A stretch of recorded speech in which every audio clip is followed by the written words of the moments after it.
nga pala ang ganap ko sa agahan? Bali nga pala magawa nga pala ako ng scramble egg at saka shushoka. Hello mga kakabs! Una nga pala ako nagluluto para naman ay aking uulamin. Magawa nga pala ako ng scramble egg. Bali nga pala sa oras na yan, tulog pa yung amo ko. At yan nga pala sa aking paggagawa dyan, mayroon akong sibuyas, kamatis at saka yung sibuyas dahon. At syempre, 3 itlog lang yung aking lulutuin dyan kasi nga para naman ay hindi na siya marami pa kasi nga 2 lang kami kakain ng kasama ko. Yan nga pala ay minimix ko nga na pala yung aking lulutuin dyan at habang ako ay nagpapainit na ng mantika, ayan nga pala ay nilagyan ko lang siya ng konting magic cubes at saka yung nilagyan ko rin siya ng paminta. At ito na nga yung aking simula ng pagluluto. Medyo may narinig na nga ako na nagbubukas ng pintuan. Baka na naman ay nagising na yung amo ko. At syempre, kailangan natin siya lulutuan or ano yung gusto niyang pagkain. Nag-aantay lang naman ako kasi dito kasi halos araw-araw dito may mga bisita. Baka mamaya magda-diet siya.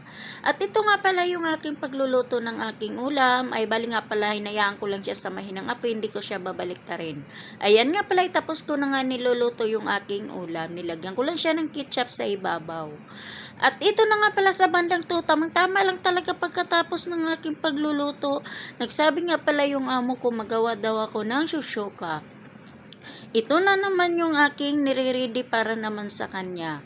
Ayan nga pala, meron nga pala akong sibuyas at saka kamatis. Syempre, meron din akong tomato paste. O diba, magkaparehas lang naman yung luto nito sa aking niluluto nung una. Kaso nga lang, ito nga pala ay ginigisa at saka siya lalagyan din siya ng kaunting tubig. At syempre, hindi nawawala yung mga seasoning at saka yung tomato paste na aking gagamitin.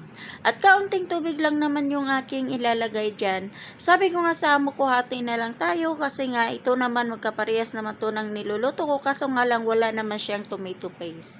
Ay syempre, hindi natin siya hindi naman siya na ayaw niyang kumain.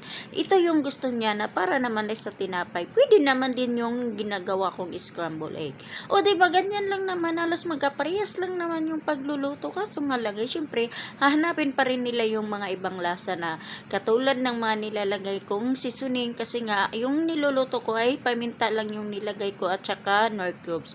At ito na nga, tapos na nga ako sa aking pagluluto at